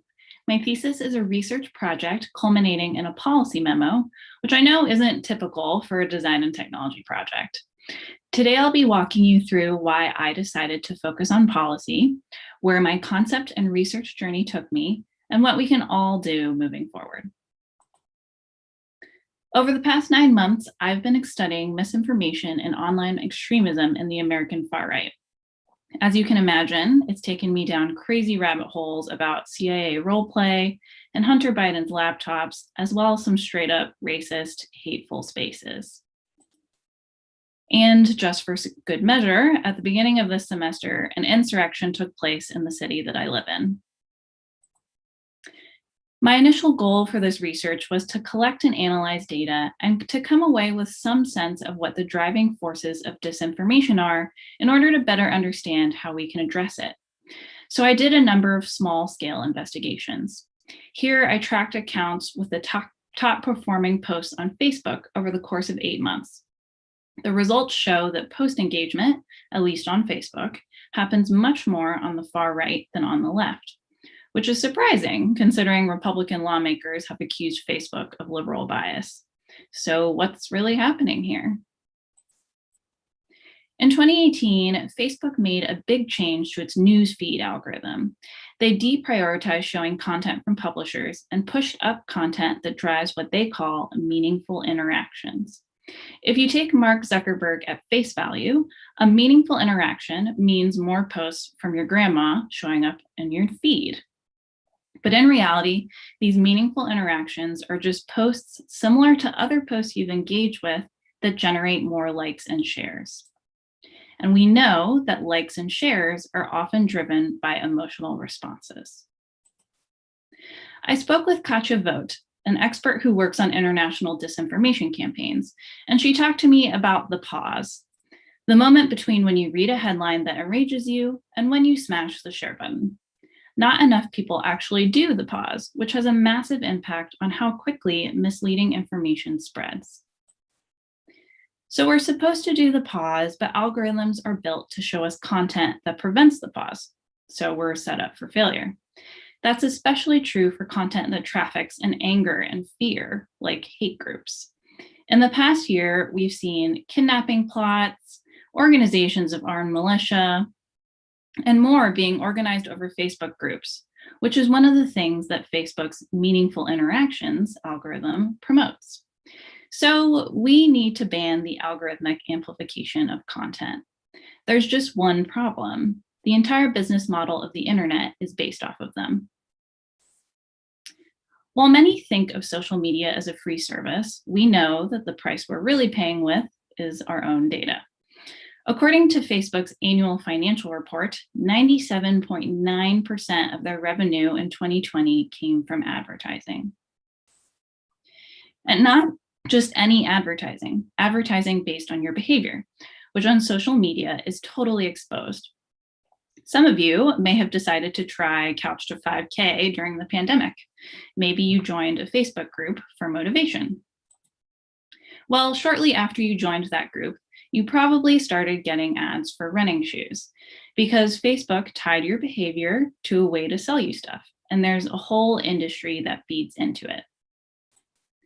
This is called the Lumascape. It's a comprehensive look at the many companies that make up the advertising technology industry. If it looks overwhelming, that's because it is. Here's an oversimplified explanation. You join that Couch to 5K Facebook group. Facebook sells that information to ad tech agencies. Those agencies release your data to hundreds of companies, like the ones you see in this crazy graphic, who then compete to sell you ads. It's called real-time bidding, and it happens every time you browse the internet. Now take what we know about algorithms showing us content that drives emotions and ads being shown to us based on our behavior, and imagine what happens when those two come into contact with our political beliefs. We know what happens next. So what can we do about it? The first thing we need to do is to push our governments to take action. Frustrating as the government is, if utilized correctly, it actually lets people sue companies like Facebook and Google. But this can only happen if there are laws that companies actually have to follow. These are two examples of legislation that Congresspeople introduced last year, but they haven't passed yet. Why? Because Congress won't take this issue seriously unless we tell them to. The second thing we need to do is be aware. We specifically are a group of designers and technologists who may likely end up working for the companies that wield the power to curb misinformation. We need to be aware of their underlying business models and work to improve them, either from within the companies or outside of them. That's why I wrote a policy memo for my thesis project. Because as a designer and technologist, I know full well how algorithms and UX can be weaponized for harm. And I believe that ordinary people, not just policy wonks, should be able to contribute their knowledge towards progressive change and action. We have to demand a better internet because we have no other choice. While misinformation won't ever go away, it can be deprioritized in a new internet. But in order to get there, we're going to need the efforts of a broad coalition: journalists, technologists, citizens, educators, legislators, and people like us. Thank you so much for your time. Thank you, Marianne. Next up, we have Isabel. everyone, my name is Isabel Angera. This is my project titled Woven Data. So, woven data is a handmade coat assembled from 42 woven squares, each of which represents a tracked data point about me.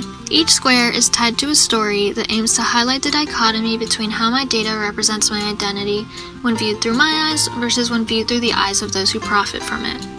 It's a physical piece and a tactile visualization of my data, as this felt symbolic of my ownership over it and my identity as represented through its designs. The process in and of itself also allowed me to form a relationship with these data points and the role that they play in my life outside the mechanized and monetized systems they're used in. And being able to wear my visualizations made me feel like I was wearing a sort of memoir of my life.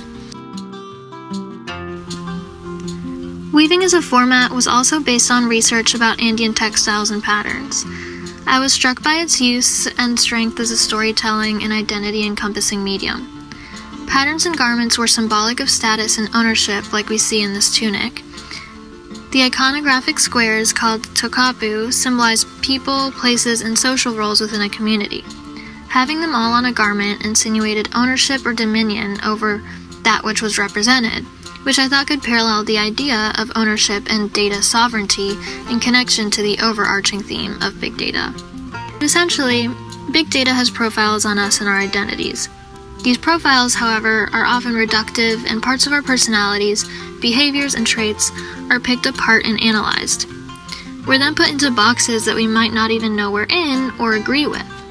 Personalization is built on this, but the term itself is also being used to spin data tracking as solely a good thing. It's often helpful and can make things easier for us, yes, but our information is also being used to make important and consequential decisions in our lives. It's given to and used by immensely complex and protected algorithms that allow for little transparency into how the decisions they make are actually come to. If combated, those in power and those who own the algorithms back the decision, often because they are not affected themselves unless it's for the better. So how does this all come together to become this project? I thought that the topic of identity within the context of personal data could be aptly connected to and expressed with iconography. We're being quantified in a way that loses the context of what this data means for us, and I wanted to turn my data into a visual that was understandable and representative of me rather than how it would be visualized or used for profit. So this is where the process starts. The first step was to collect the data points that I would be visualizing. I found this list from Security Baron, listing out what information the biggest tech companies tracked and used in most cases for personalization. This ended up being from education to relatives to political affiliation. From there, I thought of stories, people, and memories I attributed to each statistic, and this informed the design for their icons. This icon or tile, for example, represents the fact that I speak English and Spanish. The design is split into two sides, one for English, the other for Spanish. English is represented by the white triangle and grows in size as it goes upwards. It represents my comfort level with the language itself and my use of it over time, which has grown. The opposite happened with Spanish. As more time has passed since living in Peru and any Spanish-speaking country, my comfort using the language has diminished, which is represented through the thinning of the black triangle. And tucked to the side, the white square represents Portuguese and French, which I'm not fluent in anymore, but are salvageable and, kind of merged into one in my head, essentially. So, after designing each one, I began weaving and eventually ended up with those 42 squares, which I stitched together to make my coat. I documented all of this in a website, creating a digital gallery of sorts. This is also where I wrote down all of the stories attributed to each data point. The hope is that within these stories and designs, people will attribute their own experiences or be able to relate to my own, and think about what's lost when this data is viewed by strangers and used for profit.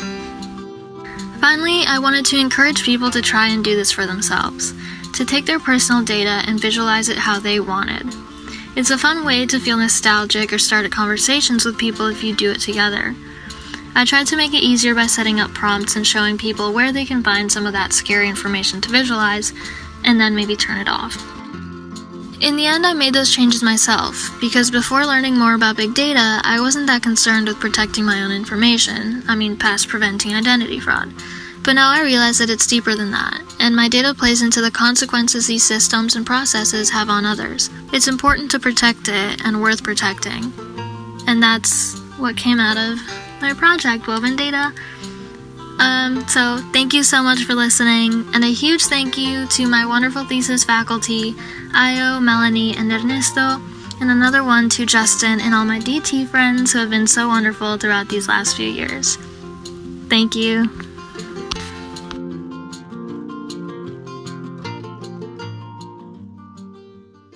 Thank you, Isabel. Now we have the last presenter for this group, Pavitra.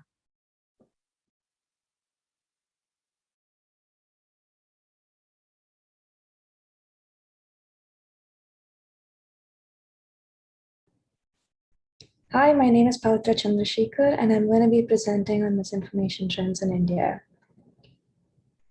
My thesis is a data investigation project that revealed recurring patterns of misinformation in India. It is designed as an interactive data visualization tool to help increase the digital literacy among the Indian audience by understanding the content around which misinformation is spread. Today, I'm going to be sharing the explorative design process and documentation of my project. To understand the background of the project, we must understand that misinformation research has overwhelmingly been focused on the global north. There are several theoretical, methodological, and cultural differences for research on this issue in India. Misinformation in India is a digital literacy issue. According to the Digital Empowerment Foundation of India, approximately 40% of the population is living below the poverty line. Illiteracy rate is more than 25 to 30%, and digital literacy is almost non-existent among more than 90% of India's population. The launch of Jio 4G, a telecommunications company in late 2016, provided free digital access to people across the country with very little digital literacy.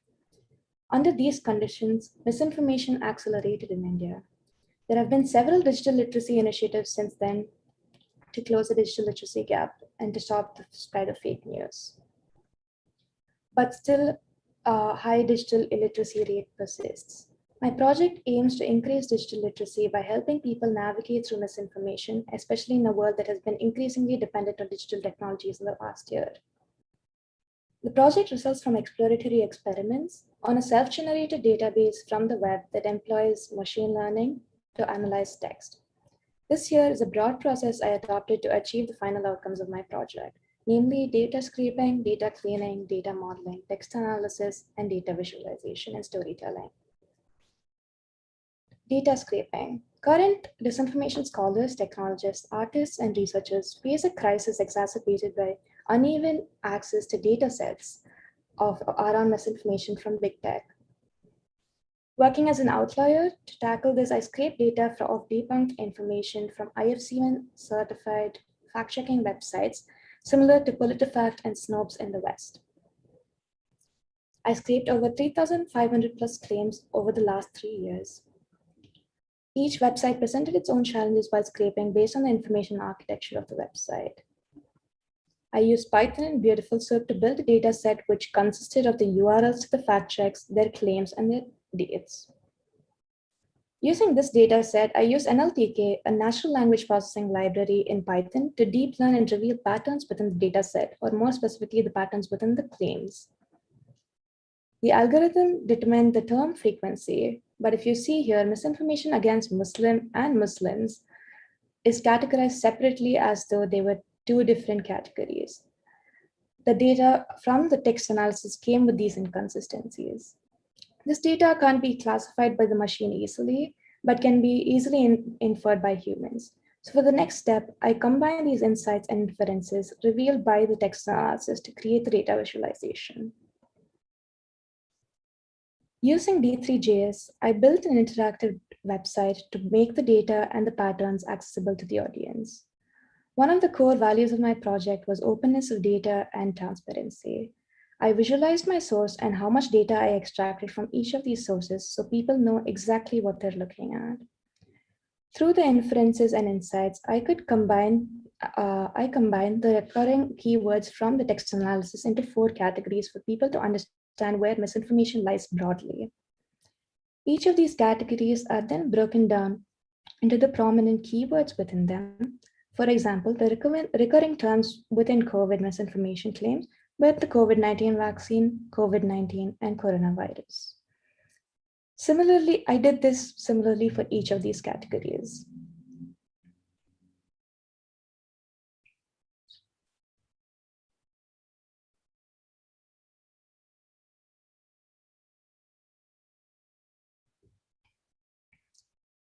The audience can also interact with the data to further understand what misinformation under each category using these keywords look like and form their own opinions.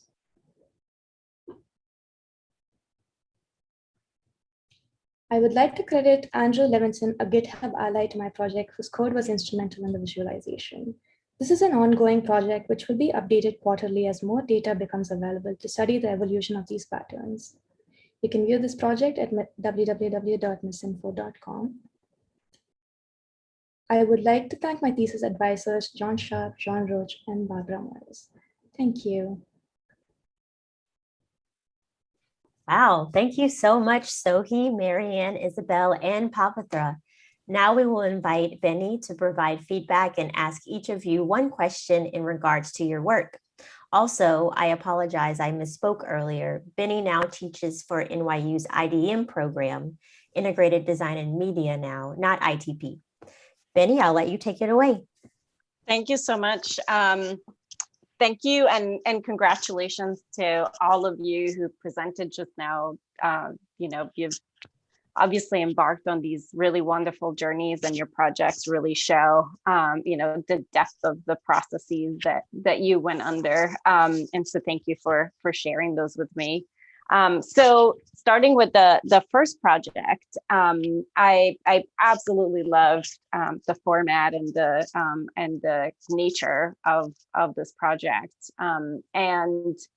Surveillance capitalism is something that I've been personally thinking a lot about, because like you mentioned, that's pretty much the majority of our economy now, right, is this invisible mechanism. And so thinking about, I really loved how you visualize the invisible, right? And so those are all mechanisms that a lot of people are not aware of that are actually taking place. And so I think connecting with them in a tangible way, I think it's a really, really meaningful medium. And so I was wondering if, in this process of kind of analyzing where you fall in this landscape,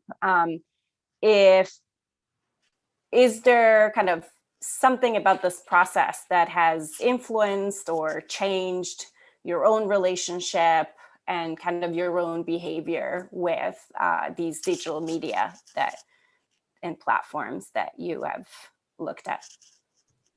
Thank you so much for your feedback. I will say yes, I'm definitely thinking more about, the different apps and the different browsers that I'm on as I'm online, doing my daily stuff. But I think the biggest struggle that I had with this project was learning all these things, but at the same time, not knowing what to do with that information, because it's so embedded into our daily lives. It's so hard to get out of it. And so I think this is a continuous struggle that I'm having, but it's like I'm aware of so many things now, but I feel like my daily behavior and activities haven't changed as much, just because that's sort of the routine that I'm in. And so I think it will just be a problem issue that I will continue to kind of have to struggle and reconcile with. Thank you. I think outside of it, I think it's part of, raising awareness, and I think understanding that process, as it applies to your identity. I think it's the first step. And so it doesn't necessarily have to modify your relationship, but I think that bringing that to the forefront and for you to just kind of experience it more directly was that, regardless, the first step in that journey. So thank you for sharing that in such a beautiful format. Marianne, also super meaningful project. And there's a lot of research that you shared about kind of what this, system is built on, and the lack of basically like stopping to think before acting, or rather reacting. We are a very reactive culture, and so we sort of tend to jump at things. And I wanted to kind of, I also wanted to commend you for having taken on, the policy aspect, because I think there's a lot of conversations in some of the projects today too, right, that very much quite heavily rely on individuals' responsibility, but there's also parts of the system that unfortunately we, can't really control, even if we want to. And so I think as designers, it is a very courageous, perspective and mission that you took on. And so for that reason, my question to you is, I would love to, make sure that this work moves forward, and that, it lands on the right desks, and that, is taken up by, people that are kind of on your side of this fight. And so I was curious, you've mentioned a bunch of groups on your last slides. I was wondering if there are specific groups that you've come across, or individuals that are doing really wonderful work in this space that you're thinking about involving or sending this to, or if you already have started some conversations to kind of make sure that you rally support, and that other people help you kind of push this memo to where it belongs. Thank you so much, Benny. That's such a great question. I think in doing this work, I really realized the breadth of effort that is being done on this issue, even though it's fairly nascent, I would say. So in terms of providing technologists a path to policy, there are a number of organizations that are working to connect, people who would typically work at Google and get them into government, or get them in to be congressional policy people. So Tech Congress is one that takes people currently working in the tech industry and sets them up for a year in a legislative office on Capitol Hill. There's the Civic Digital Fellowship, which takes like grad students and people like us and places them within federal agencies to help with modernizing their systems, doing data, things like that. When it comes to misinformation and disinformation specifically, I think a lot of that work is being done in academia, which does feed into Congress. Joan Donovan, who runs the Harvard Shorenstein Center, she is kind of like the grandmother of misinformation research, and she recently testified at a congressional hearing about algorithms and misinformation. And I think as recently as 6 months ago, that hearing wouldn't have happened if not for the efforts of a super broad coalition like this. And of course, that's not to mention the incredible amount of journalism that is being done to expose both, hate groups online, but also to investigate big tech and their failure to respond to this really well. So the Markup is such a really good organization that is doing investigative, deep, analytical, computational research to collect data, since, as Pavitra mentioned, data missing is a huge problem in this field. So there's a lot to answer your question. And I feel really excited about the progress that is being made and the work that other people are doing. And, hopefully I'm able to plug into that at some point. Yeah, I think that would be wonderful. And there's, like you mentioned, there's plenty of organizations kind of in this geographical area and where you're located. And so I think, kind of thinking about the next steps of like how to connect with them and how to kind of tap onto that to spread this work, I think would be wonderful. Awesome.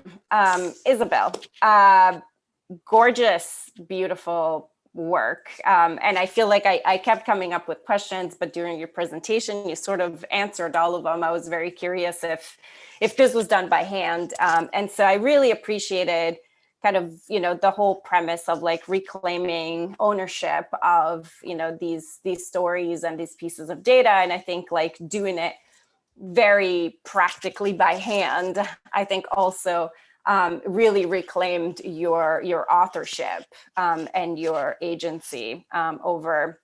I was curious to kind of learn about, and I also really loved how you created your own visual language as part of this. So I think you kind of reclaimed authorship and ownership on so many different layers in this research process that I really liked how you had to kind of come up with your own sort of language that really no one else could ideally understand unless you share kind of the explanation for it. And I was wondering if in the research part of this process, if there's anything surprising that you learned about yourself or about your digital footprint or about some of these pieces of data about you. First, thank you.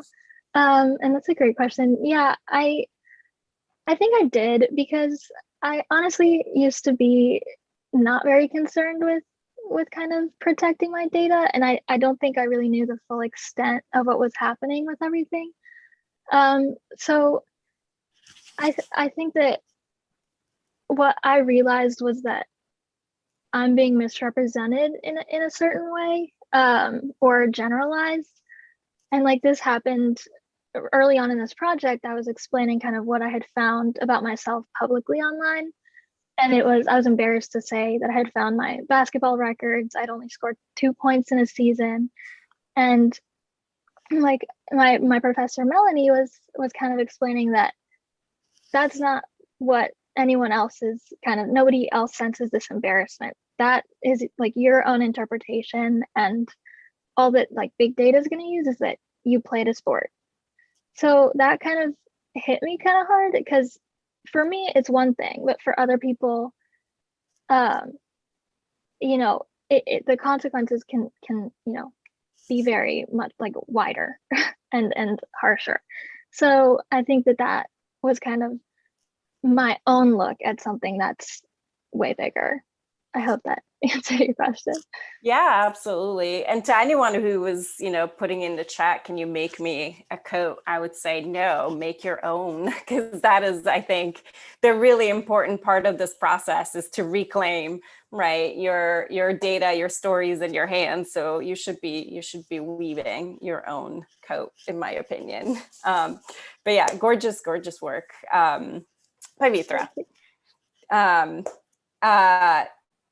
Loved seeing, the tool, because I think, it was really sort of eye-opening to actually see those trends kind of visualized. And I really love just like specifically kind of the interface of your design and the ability to kind of see the individual pieces of misinformation that make up that sort of, that term and that cloud of disinformation.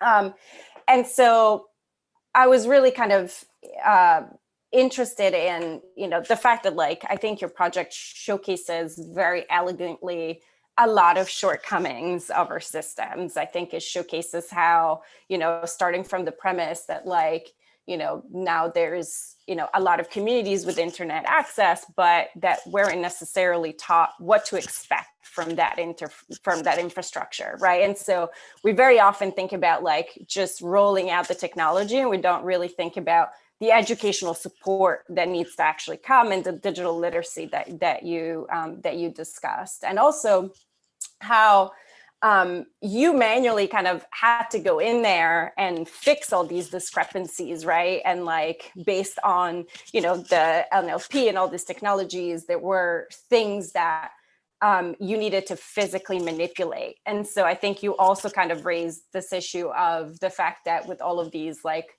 artificial intelligence and machine learning systems, you still kind of have humans behind the scenes having to make some of those decisions and cleaning up some of that data. So I really loved how kind of very elegantly, like your project kind of raises a lot of these issues alongside each other. And so I think it's really important work. And so my question to you is, are you planning on kind of being the sole, kind of owner of this platform, or are you thinking about finding ways in which to make it a collaborative effort?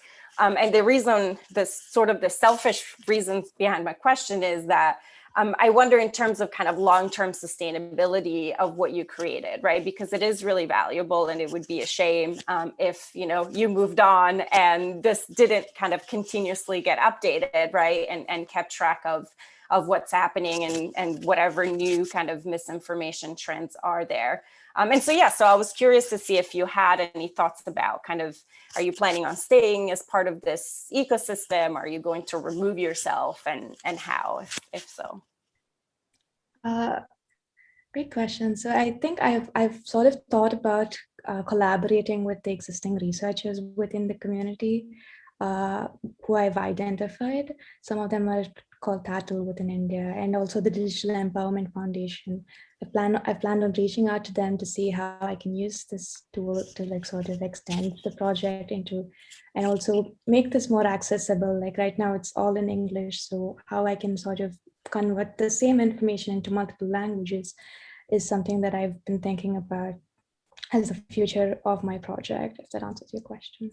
Yeah, absolutely. Yeah, and it just gave me so many ideas about kind of, you could build a whole curriculum, right? Since you kind of started with this issue of like digital literacy, I wonder if, you could, if maybe it's not about the tool, and maybe it ends up being, a program of workshops that travel from community to community or in schools, and they sort of highlight all these issues that your project so kind of elegantly touched on.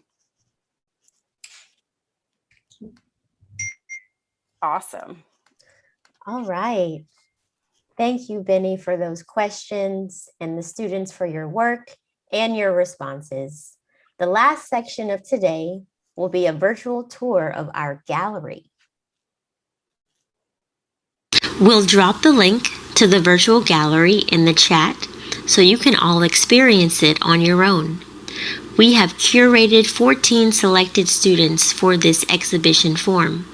As you enter Parallel's digital gallery, you can navigate the rooms however you would like, or you can click these standing points located around the gallery that we have set for you. The pieces in this digital gallery are crafted from a variety of forms. Some are physical objects, others are video installations, created to surround viewers in an immersive space. Still, others are demonstrations of interactive online spaces and narratives. Today, we would like to take you on a guided gallery tour to view Ray's Nuatini sculptures, Gabriella's data trails, and Natalie's collaborative platform. In front of us, we have artist Rayhan Ray Shia. Nuatini is a series of collectible designer toys, also called art toys, conceptualized and revolved based on the idea of a feminist, futuristic identity. Nuatini aims to combine artist advocacy, storytelling, user interactions, and the design approach of blind boxes, also called mystery toys, to discuss further how creative forms of play can raise potential awareness or structural reformations in an established misogynistic society. The conceptual research of Nuatini closely revolved around the 3 F words of the artist's choice: fitted, fertile, and forever young.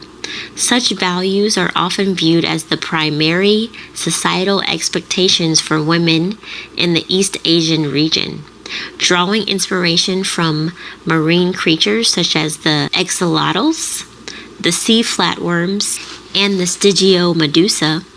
The artist chose to enlarge and showcase her models as a scaled-up sculpture, which would give the audience a sense of mystery and sacredness. Now we have artist Gabriela Ortiz. Searched for Qualia is a web-based experience which explores our data trails and the emotions and memories attached to our digital history. To interact with the project, a user is able to visit the webpage and view an archive of the anonymously submitted searches and their linked effects. The emotional states are presented on the screen, and upon clicking, each will reveal different submissions. The submissions are not filtered or grouped by their emotional state tags as a nod to the notion of qualia. Users also have the option to sign up to receive instructions for anonymously contributing to the archive if they are interested. Lastly, we have artist Natalie Alvarenga. Creativa is an online platform for students in the communication design community to participate in creative networking through collaborative monthly hackathons. Creativa's mission is to incentivize continued learning in communication design by creating a range of design prompts that users can pursue through regularly scheduled events and challenges. The hackathon event will take place on a specific weekend and will end after 72 hours, which will motivate and push users to design within a specific time frame. The platform's goal is to excite people by gamifying the user's experience through design challenges, timed events, and announcing winners at the end of a challenge. The design opportunity Natalie explored was focused on the challenge of meeting new people during a pandemic and the lack of being able to collaborate with others creatively. Natalie decided to create this project in the form of a website to promote networking and collaborating online.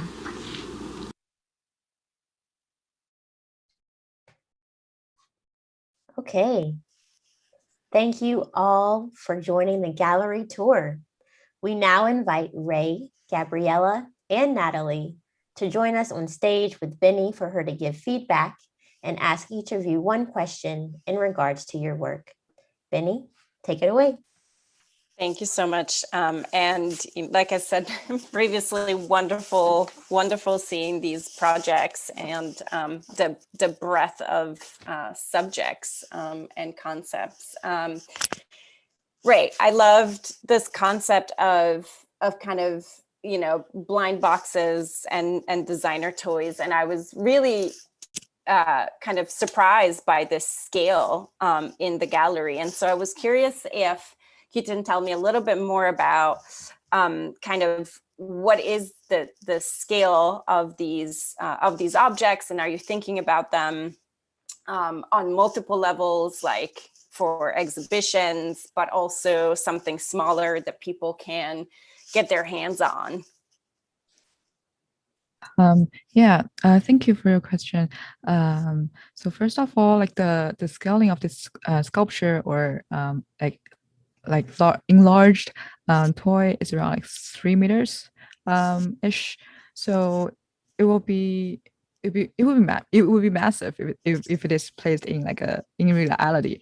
And I think the massiveness also create a sense of like sacred and also something people may fear of or wonder about. So I guess that's the feeling or message I want to send in this digital gallery. But on the other hand, I want this item to be like more published to the public, and also want it to be accessible. So I may create like toy forms and actually 3D printed them out to see if people like them. Yeah, I love. I again, when I read your project description, I wasn't expecting this larger scale, and I love the idea of different feelings that evokes, and also the relationship that creates with the subject matter, right? And so I really I feel like it could create a really nice intimate relationship too, if then people could also have something smaller to take away with them. But wonderful project. Gabriella, nice to meet you. I was really curious about, I love this web experience, and sort of meets like choose your own adventure anonymously. And originally my question was how can people contribute? Like how can this sort of be, something that people can join, and you talked about it. And so I was wondering what is the format in which you're thinking about presenting this work? I know it's a web experience that I can go and visit kind of individually, but I'm wondering if there's more to that, or if you've thought about other formats in which to present this work. Yeah, thank you for your question and your feedback. I have definitely been thinking a lot about how to expand this project because I see it as something that's definitely ongoing. And I would like to explore not only search history, but other aspects of data trails that we all have. As for the search history specifically, people can contribute by, there's like a contribution button, and it sends an email to the address that I have dedicated to the project, and it will auto reply instructions for submitting. Ideally, the user who is experiencing the web experience would go to the website and be able to click around and read more about the project. So I want it to stay a little bit ambiguous, but I would like to fix the submission portion so that it is a little bit more inviting for people to go in, and when they do learn more about what the website is, they are inclined to right then and there submit. So I would like to have it be a more seamless experience in that way. Yeah, it made me wonder if there's like, as part of kind of the launch of this project, if doing something in a public space where you can capture multiple people rather than kind of the individual at home is a way to sort of create more momentum and have people jump on board. Totally, that's a great thing to explore. Natalie, love the framework. I feel like it's a really, very practical framework for hackathons. And I loved how kind of it seemed like it generated out of the frustration with, the previous year and the interactions that, that we weren't able, or the collaborations that we weren't able to explore with people. And so I was wondering, since, you spoke about this as a tool for the community, right? And so I'm really curious to hear more about the community that you have in mind, and how to sort of make sure that the community of practitioners knows about the existence of this framework, so that they can take it and they can use it in their own, brainstorming and hackathons and sort of social events. And also, if in working with communities specifically in this context, you came across challenges that you kind of still need to address. So thanks for your question. Basically, what I'm thinking to get the word out about this is to send it to target users, which is communication designers, ideally grads. It could be in art schools like Parsons, SCAD, or a bunch of different ones like that. And we can promote them through that department and show them to faculty members and spread the word that way. So we can get a lot of different students to participate and create a community through after graduation, and people can have that space to come together online. So that's ideally what I was thinking as a way to connect everyone. And in addition, there's a map function that I would like to develop in the future that you could see different users in your local area. I think this is going to be like a helpful way to kind of see the community around you locally and then introduce yourself to people that way as well. That's great. Yeah, I mean, in terms of like, you know, faculty, but also students, I feel like everybody's constantly kind of searching for good models for like activities and workshops and events to run, right? And so I think you shouldn't have much trouble if you kind of identify faculty members who teach in that space, right? They would probably sort of test drive your hackathon as part of their curriculum. And so you could get, you know, it's sort of a lovely collaboration in a way, because you can get people to sort of test it with a larger crowd and provide you feedback. And at the same time, you're helping them try new things. And I love this idea of this actually kind of being a tool that creates communities. So instead of just, which is, you know, I think super useful for it to actually be used by an existing community of students, but also been able to kind of identify maybe in areas that are less sort of concentrated than, for example, New York, being able to actually find like-minded individuals around it to kind of jumpstart, you know, a professional relationship. Sounds like a really wonderful next step. Thanks so much for your feedback. Thank you. Thank you all. These projects are wonderful. Yes, thank you so much for being here today, Benny, for your questions and your feedback, and the students for your responses. This marks the end of our day 2. We want to congratulate today's students, presenters, for showing their thoughtful and creative work. We want to extend our immense gratitude to our 2 guest artists, Alexandria Aglaro and Benedetta Benny Piantella, for being here today to review our work. And lastly, we want to thank all of you in the audience for joining us today. Our final day, tomorrow, will feature student presentations and our digital gallery. Be sure to join us from 6 p.m. to 8:30 p.m. Eastern Time. We are honored to have Juan Pablo Garcia Sosa, Anthony Dune, and Fiona Rabi as guest artists for day 3.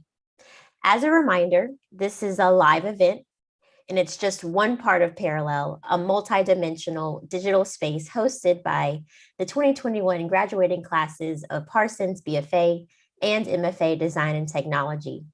You can head over to parsons.edu/DT to view the entirety of all of our peers' thesis work. Thanks for joining us, and we look forward to seeing you again tomorrow for our final day, day 3.